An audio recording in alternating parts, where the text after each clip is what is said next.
Electronic media print media మిత్రులందరికీ పేరు పేరున నమస్కారాలు తెలియజేస్తా ఉన్నాను. ఇవాళ రేవంత్ రెడ్డి గారి ప్రభుత్వం ఏ విధంగా హరాస్మెంట్ చేస్తుందో యావత్ తెలంగాణ ప్రజలు మొత్తం కూడా గమనిస్తూ ఉన్నారు. ఇవాళ నాకు నోటీస్ ఇచ్చి రమ్మని చెప్పిండ్రు. యా బాధ్యత కలిగిన పౌరునిగా ఇవాళ ఇన్వెస్టిగేషన్కి పూర్తి సహకరించడానికి నోటీస్ ఇస్తే ఇవాళ నేను పోలీస్ స్టేషన్కి రావడం జరిగింది. అసలు బంజారా హిల్స్ పోలీస్ స్టేషన్కి నేను ఎందుకు పోయినా అనేది ఒక పెద్ద క్వశ్చన్. దానికి మీ అందరికీ యావత్ తెలంగాణ ప్రజలు మొత్తం వినేలాగా మీ ద్వారా చెప్తా ఉన్నాను. నేను ఆ రోజు బంజారా హిల్స్ ఏసీపీ గారి అపాయింట్మెంట్ తీసుకొని ఒక బాధ్యత కలిగా ఎమ్మెల్యేగా నేను పోయి నా ఫోన్ అనేది రేవంత్ రెడ్డి గారు ఇంటెలిజెన్స్ ఐజీ అయిన శివధర్ రెడ్డి గారు ఇద్దరు నా ఫోన్ ట్యాపింగ్ చేస్తూ ఉన్నారు. ఖచ్చితంగా వాళ్ళిద్దరి మీద ఎఫ్ఐఆర్ బుక్ చేసి దీని మీద ఎంక్వైరీ చేయండి అని చెప్పడానికి నేను పోలీస్ స్టేషన్ పోయినా. మళ్ళీ నేను పోలీస్ స్టేషన్కి పోయింది కూడా ప్యూర్గా అపాయింట్మెంట్ తీసుకొని పోయిన తప్పితే అపాయింట్మెంట్ లేకుండా కూడా పోలేదు. నేను ఆడికి పోయేవరకు 3 o'clockకి మాకు అపాయింట్మెంట్ ఇచ్చిండ్రు. 3 o'clockకి నేను అపాయింట్మెంట్ టైం వరకే పోతే ఆడ ఏసీపీ గారు లేరు. ఏసీపీ గారి ఆఫీస్కి పోయిన తర్వాత ఏసీపీ గారికి నేను ఫోన్ చేసిన, మరి మీరు నాకు అపాయింట్మెంట్ ఇచ్చిండ్రు, మీరు మీ పోలీస్ స్టేషన్కి వచ్చినా మీ ఛాంబర్లో కూర్చున్నా, మరి నా పిటిషన్ తీసుకోవాలి కదా అని. ఏసీపీ గారు ఏమన్నారు, నేను బయటికి పోయినా మా సిఐ గారికి చెప్తాను, మీరు పోయి ఆడ సిఐ గారికి పిటిషన్ ఇచ్చేయండి అని చెప్తా ఉన్నాను. నేను పిటిషన్ ఇవ్వడానికి సిఐ గారి దగ్గరికి పోతే సిఐ గారు లేచి ఉరుకుతా ఉన్నారు. ఒక బాధ్యత కలిగా ఎమ్మెల్యేగా నేను వచ్చినప్పుడు ఒక సిఐ గారు లేచి ఉరుకొచ్చా? Is this right? చట్టం ప్రకారం any MLA, any MLC, any MP చట్ట ప్రకారం ఎనీ గవర్నమెంట్ ఆఫీస్కి వచ్చినప్పుడు it is the duty of the officer to receive him, listen to his grievance and send him off. This is act. నా సొంతం కాదు, ఇది చట్టం నేను చెప్పేది. అట్లాంటిది ఇష్పెట్టి లేచి ఉరుకుతా ఉంటే సిఏ గారిని నేను అడిగిన, నేను మీకు పిటిషన్ ఇవ్వడానికి వచ్చిన, మీరు ఇట్లా ఉరకడం ఎందుకు, పిటిషన్ తీసుకొని వెళ్ళిపోతే అయిపోతుంది కదా అన్న తర్వాత పిటిషన్ ఇచ్చి వెళ్ళిపోయిన తర్వాత 1-2 గంటల తర్వాత రేవంత్ రెడ్డి గారి ఆదేశాల మేరకు, శివధర్ రెడ్డి గారి ఆదేశాల మేరకు కేసులు బుక్ చేసి తెల్లారి వందలాది మంది పోలీసు వాళ్ళని నా ఇంటి మీదకి పంపించి నా ఇంటి డోర్లు పగలగొట్టి నా బెడ్రూమ్ దగ్గరకు వచ్చి అరెస్ట్ చేసిండ్రు. ఇది రైటా? అసలు నా ఇంటి డోర్లు పగలగొట్టే రైట్ పోలీసు వాళ్ళకి ఎవరిచ్చిండ్రు? నా బెడ్రూమ్ దగ్గరకు వచ్చి అరెస్ట్ చేయడానికి నేనేమైనా క్రిమినల్నా? రేవంత్ రెడ్డి లెక్క ఓటు నోటులో 50 లక్షల రూపాయలతో దొరికిన క్రిమినల్నా? లేకుంటే రేవంత్ రెడ్డి లెక్క నేనేమైనా బ్లాక్మెయిలర్నా? లేకుంటే రేవంత్ రెడ్డి గారి లెక్క నేనేమైనా ల్యాండ్ గ్రాబర్నా? లేకుంటే రేవంత్ రెడ్డి లాగా నేనేమైనా చీటర్నా? బాజాబ్తు ఇవన్నీ ఎందుకు చేస్తా ఉన్నారు కౌశిక్ రెడ్డి మీద అని నేను అడుగుతా ఉన్నా. ఓ రోజు అన్యాయంగా పండుగ పుట్ట తీసుకుపోయి రాత్రి ఏందో నేను ఒక టీవీ ఛానల్కి ఇంటర్వ్యూ ఇచ్చి బయటకు వస్తుంటే ఒక దొంగల్ని ఎత్తుకపోవడం ఎంతవరకు కరెక్ట్ అని నేను అడుగుతా ఉన్నా. పండుగ రోజు దొంగల్ని ఎత్తుకపోవడం ఎంతవరకు కరెక్ట్ అని నేను అడుగుతా ఉన్నా. ఇవాళ వాస్తవంగా ఆ రోజు రాష్ట్ర వ్యాప్తంగా మా వర్కింగ్ ప్రెసిడెంట్ కేటీఆర్ గారు, హరీష్ రావు గారు, కవిత గారితో మొదలు పెడితే మా ఎమ్మెల్యేలని, ఎమ్మెల్సీలని, ఎంపీలని, మాజీ ఎమ్మెల్యేలని, మా బీఆర్ఎస్ పార్టీ కుటుంబ సభ్యులని అందరినీ కూడా పండుగ రోజు అరెస్ట్ చేస్తూ ఉన్నారు. ఇలా వాస్తవంగా రేవంత్ రెడ్డి గారిని అడుగుతా ఉన్నాను, ఇలా ఈ అరెస్ట్ చేయడం వల్ల పాపం మా పోలీస్ వాళ్ళకు కూడా ఫ్యామిలీ ఉంటుంది కదా, వాళ్ళకు కూడా కుటుంబ సభ్యులు ఉంటారు కదా, పోలీస్ మిత్రులకు కూడా కుటుంబ సభ్యులు ఉంటారు కదా, మరి పోలీస్ మిత్రులకు పాపం వాళ్ళు పండుగ చేసుకోవద్దా? ఎమ్మెల్యేలు పండుగ చేసుకోవద్దా? పోలీసు వాళ్ళు పండుగ చేసుకోవద్దా? మీడియా పండుగ చేసుకోవద్దా? ఇదేం పద్ధతి? వాళ్ళని కూడా ఎందుకు ఇబ్బంది పెడతా ఉన్నారు? వేలాది మంది పోలీసుని రాష్ట్ర వ్యాప్తంగా ఇట్లా చేయడం వల్ల ఏమొస్తుంది? ఇవాళ అల్టిమేట్గా ఏంది, ఇవన్నీ చేసి టాపిక్లు డైవర్ట్ చేయాలా? Diversion tactics. ఇవాళ కౌశిక్ రెడ్డి ఏం చేస్తుండు? రైతుల పక్షాన వాళ్ళు రేవంత్ రెడ్డి గారు ఇచ్చిన 6 గ్యారంటీ హామీలని ఎందుకు మీరు ప్రజలకి ఇస్తలేరు? మీ 6 గ్యారంటీలు 100 రోజుల లోపల ఇస్తా అన్నది ఎందుకు ఇస్తలేరు అని గట్టిగా అడుగుతున్నా అని. ఇలా రైతులకి రైతు భరోసా మీరు 100 రోజుల లోపల 15,000 రూపాయలు ఇస్తామన్నారు. ఏడాది దాకా మీరు అధికారంకి వచ్చి సంవత్సరం అయిపోయింది, ఇప్పటిదాకా మీరు రైతు భరోసా ఎందుకు ఇస్తలేరు? ఇంకా రైతులకు 1 రూపాయి కూడా అని అడిగినందుకు నా మీద కేసు పెడుతున్నారు. ఇలా రైతులకి 100% రుణమాఫీ అని మీరు చేసినామని చెప్తా ఉన్నారు. ఆ రుణమాఫీ 100% మీరు చేయలేదు, కేవలం 40 నుంచి 50% మాత్రమే చేసిండ్రు. ఇంకా 50% మంది రైతులకి రుణమాఫీ చేయాల్సింది ఉంది అని నేను గట్టిగా అడుగుతున్నా అని నా మీద కేసులు పెడుతున్నారు.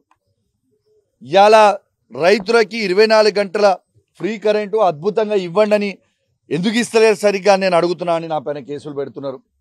ఇవాళ అక్కా చెల్లెలకి మీరు ఇచ్చే 2,500 రూపాయలు ఎందుకు ఇస్తలేరు అని నేను గట్టిగా అడుగుతున్నా అని నా మీద కేసు పెడుతున్నారు. ఇలా తాతలకి అవ్వలకి మీరు 4,000 రూపాయల పెన్షన్ ఇస్తామన్నారు, ఇంకా 4,000 రూపాయల పెన్షన్ ఎందుకు ఇస్తలేరు అని అడుగుతున్నందుకు నా మీద కేసులు పెడుతున్నారు. ఇలా వికలాంగులకి మీరు 6,000 రూపాయల పెన్షన్ ఇస్తామన్నారు, ఎందుకు ఇస్తలేరు అని అడిగితే నా మీద కేసులు పెడతా ఉన్నారు. ఇలా కేసీఆర్ కిట్ని మీరు ఎందుకు కంటిన్యూ చేస్తలేరు? మగబిడ్డ పుడితే 12,000, ఆడబిడ్డ పుడితే 13,000 ఎందుకు ఇస్తలేరు వాళ్ళకని నేను అడుగుతే నా మీద కేసులు పెడతా ఉన్నారు. ఇలా కంటి వెలుగు తాతల అవ్వలకి ఫ్రీగా కంటి సర్జరీస్, ఐ చెకప్లు, ఫ్రీగా గ్లాసులు ఎందుకు ఇస్తలేరు అంటే నా మీద కేసులు పెడతా ఉన్నారు. న్యూట్రిషన్ కిట్లు ఎందుకు ఇస్తలేరు అని అడిగితే నా మీద కేసులు పెడతా నా మీద కేసులు ఇస్తా ఉన్నారు. ఇలా రేవంత్ రెడ్డి గారిని 420 హామీలు, ఆయన 6 గ్యారెంటీలు గట్టిగా ప్రశ్నిస్తున్నా కాబట్టే నా మీద కేసులు పెట్టి ఇబ్బంది పెట్టే ప్రయత్నం చేస్తూ ఉన్నారు. కానీ ఒక్కటి మాత్రం గుర్తుపెట్టుకోవాలా, మీరు రేవంత్ రెడ్డి గారు మీరు గుర్తుపెట్టుకోండి, మీరు ఎన్ని కేసులు పెట్టినా, మమ్మల్ని ఎన్ని ఇబ్బందులు పెట్టినా, మీరు ఇచ్చే 6 గ్యారెంటీలు 420 హామీలు ఇచ్చే వరకు మిమ్మల్ని అడుగుతూనే ఉంటాం, ప్రశ్నిస్తూనే ఉంటాం. ఈ కేసులకి భయపడేటోడే లేడు. రేవంత్ రెడ్డి గారు చీఫ్ మినిస్టర్ కాదు, చుమ్మా మినిస్టర్ అయిపోయిండు. ఇలా మొత్తము తెలంగాణ ప్రజలందరూ కూడా నీ మీద నవ్వుకుంటా ఉన్నారు. మీరు ఏమిచ్చే అధికారంలోకి వచ్చిరు, ఇలా మీరు ఏం చేస్తున్నారు అనేది మీరే ఆలోచన చేసుకోవాలని విజ్ఞప్తి చేస్తాను. జై తెలంగాణ, జై కేసీఆర్. నేను ఎందుకు అడ్డుకున్నా? నేను అడ్డుకోలే. నేను ఒక్క నిమిషము, నేను first of all police station కి నేను అపాయింట్మెంట్ తీసుకొని వచ్చిన, నేను ఎమ్మెల్యేని. It is the duty of the SHO or the ACP to receive me and send me off. నేనేమి బార్జింగ్ కాలేదు, అపాయింట్మెంట్ తీసుకొని పోయినా.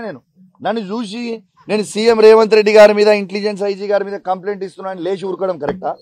2, తను అడిగిన కార్ ఇష్యూ, ఎట్టు పరిస్థితుల్లో కార్ అడ్డం మేము పెట్టలేదు. నన్ను కారులో దింపి లోపల దింపి నా కారు బయటికి పోతున్నప్పుడు, ఇప్పుడు మీరు నన్ను కారు ఇక్కడ దింపింది, నా బయటికి పోతుంది, లేచి ఎవరైనా ఉరుకుతుంటే నా కారు వెనకనే రావాలి కదా వాళ్ళు. ఆ ఒక్కటే గేట్ ఉంది కదా, వాళ్ళు దాన్ని కూడా అబద్ధాలు చెప్పి నా కారు సీజ్ చేయడము, అన్యాయంగా నా ఫోన్ గుంజుకోవడము. నేను ఒక ఎమ్మెల్యేగా ఉండి నా ఫోన్ గుంజుకోవచ్చు అట్లా? నా ఫోన్ ట్యాప్ అవుతుందని నేను పోతే, నా ఫోన్ ట్యాప్ అవుతుంది అని నేను పోతే ఉల్టా నా మీద కేసు పెట్టుకుంటే ఇక్కడ ఒకటి. నేను ఇవాళ వాళ్ళకి పిటిషన్ ఇచ్చి వచ్చిన. ఇవాళకి ఎన్ని రోజులైంది? December 4th. నేను డిసెంబర్ 4th రోజు నేను పిటిషన్ ఇచ్చి వచ్చిన. ఇవాళ డేట్ ఏంది? జనవరి 17th. 1.5 month అవుతుంది. ఇవాళ దాకా నేను ఇచ్చిన పిటిషన్ మీద FIR ఎందుకు బుక్ చేయలే రేవంత్ రెడ్డి గారి మీద, ఇంటెలిజెన్స్ ID శివధర్ రెడ్డి గారి మీద? ఇది రైటా? It is my right to give a petition and it is a duty of the police officer to book an FIR and enquire. ఇప్పటిదాకా FIR ఎందుకు బుక్ చేయలే వాళ్ళ మీద? ఒక చిల్లర రౌడీ షీటర్ అయినా ఒక చిల్లర్ గాడు ఒక రోజు ముందు వచ్చి ఆ చీటరు, రౌడీ షీటరు, ఆ చిల్లర్ గాడు వచ్చి పిటిషన్ ఇవ్వగానే మా హరీశ్రావు గారి మీద కేసు బుక్ చేస్తారు. నేను ఒక బాధ్యత కలిగా ఎమ్మెల్యేగా ఉన్నప్పుడు నేను ఇచ్చినప్పుడు ఏడాది దాకా కేసు ఎందుకు బుక్ చేయలే అనేది కూడా జవాబు చెప్పాలా వద్దా? Is this right? మేము ఒకటి అడిగితే ఒకటి. నేను నాది పిటిషన్ ఇవ్వడానికి నా ఫోన్ ట్యాపింగ్ అవుతుందని నేను ఒక విక్టిమ్గా నేను ఆడికి వస్తే ఉల్టా నా మీద కేసు బుక్ చేసి ఈ విధంగా హరాస్మెంట్ చేయడం కరెక్టా? పారిపోతున్నారని చెప్పారు కదా, అట్లాంటి పారిపోతున్న సీఐని మళ్ళీ ఎస్హెచ్ఓ రూమ్ దాకా ఎందుకు తీసుకొచ్చారు? అది బరాబర్ ఒక నిమిషం, నేను ఒక సీఏ అనేటువంటి పారిపోవచ్చా? ఈజీ డేస్ ఎట్లా పోతారు? నాకు అపాయింట్మెంట్ ఎందుకు ఇచ్చారు? నేను ఉట్టిగా బార్జిన్ కాలే కదా brother, I went there with prior appointment. నా పిటిషన్ తీసుకొని పోవచ్చు కదా, 1 minute టైమే కదా. ఎంతసేపు టైం తీసుకుంటారు పిటిషన్ తీసుకుని? 1 minute. ఎందుకు ఉరికిపోవాలా? అంటే కేవలం రేవంత్ రెడ్డి గారి ఆదేశాల మేరకు, ఇంటెలిజెన్స్ అది శివధర్ రెడ్డి గారి ఆదేశాల వరకు చేస్తా ఉన్నారు. ప్రజలన్నీ గమనిస్తా ఉన్నారు, ప్రజలన్నీ గమనిస్తారు. It's just matter of time. వాళ్ళన్నీ కూడా వాళ్ళకి సమాధానం వస్తుంది, వాళ్ళకి టైం వచ్చిన. ఈ రోజు అడిగిన క్వశ్చన్ 32 క్వశ్చన్లు అడిగిర్రు. అన్నిటికీ కూడా బరాబర్ జవాబు చెప్పిన. వాళ్ళని కూడా నేను రిటర్న్ క్వశ్చన్ వేసిన. అసలు నేను వచ్చింది పిటిషన్ ఇవ్వడానికి. ఇవాళ దాకా మీరు ఎఫ్ఐఆర్ కాపీ ఎందుకు బుక్ చేయలేదు అనేది నేను చెప్తా ఉంటే పాపం మా అయ్యో గారి దగ్గర కూడా సమాధానం లేదు. తను కూడా ఉక్కిరి బిక్కిరి అవుతా ఉన్నారు. అంటే కౌశిక్ రెడ్డి ఒక ఎమ్మెల్యేగా ఉన్నారు, ఎమ్మెల్యే లాగా ఆయన మాట తీరు ఉండట్లేదు, ఆయన భాష మార్చుకోవాలని చెప్పేసి కూడా కాంగ్రెస్ నాయకులు చెప్తున్నారు. దీనికి మహేష్ కుమార్ గౌడ్ కూడా నిన్న అయితే మహేష్ కుమార్ గౌడ్ గారికి చెప్తున్నా, ఫస్ట్ భాష మారవలసింది నాది కాదు, ఫస్ట్ భాష మార్చుకోవాల్సింది సీఎం రేవంత్ రెడ్డి గారు. ఇలా మేమెప్పుడు సీఎం రేవంత్ రెడ్డి గారిని మేము ఎప్పుడు కూడా మేము పేగులు మెడలు వేసుకొని తిరుగుతాం, కండ్ల గుడ్లు వీకి గోటీలాడతాం, కింద పడేసి తొక్కుతాం అని మేము విన్నాడు అనలేదే. ఇలా ఇంకొకటి, నిన్న కూడా కరీంనగర్లో ఒక ఇష్యూ చేసారు. ఏమి ఇష్యూ చేసిరు? కౌశిక్ రెడ్డి ఎట్లా అడుగుతాడు అని అడిగాడు. నేను చెప్పలే కదా, అది రేవంత్ రెడ్డి గారే స్వయంగా ఎవరన్నా ఒక్క బీఫామ్ మీద గెలిచి ఇంకొక పార్టీకి పోతే రాళ్లతోని కొట్టి చంపుని దాని బాధ్యత తీసుకుంటా అన్నది రేవంత్ రెడ్డే కదా. రేవంత్ రెడ్డి గారు చెప్పింది నేను పాటించిన. మరి నా తప్పేమున్నది అలా చెప్పండి. బీఆర్ఎస్ కూడా అప్పుడు కాంగ్రెస్ ఎమ్మెల్యేలని మొత్తం చేర్చుకున్నది, మిగతా పార్టీ ఎమ్మెల్యేలను కూడా చేర్చుకుంది. మరి అప్పుడు ఎందుకు ఇట్లా మాట్లాడలేదు అని చెప్పేసి క్లియర్ గా మీకు చెప్తా ఉన్నాను. ఆ రోజు మేము ఎవరిని కూడా ఎమ్మెల్యేలు మేము చేర్చుకోలేదు. వాళ్ళ ఎల్పీ అనేది మా పార్టీలో మర్జ్ చేసేది తప్పితే మేము ఎవరిని ఇండివిజువల్ గా చేర్చుకోలేదు. రేవంత్ రెడ్డి లెక్క మేము ఇండివిజువల్ గా చేర్చుకోలేదు. ఇది క్లియర్.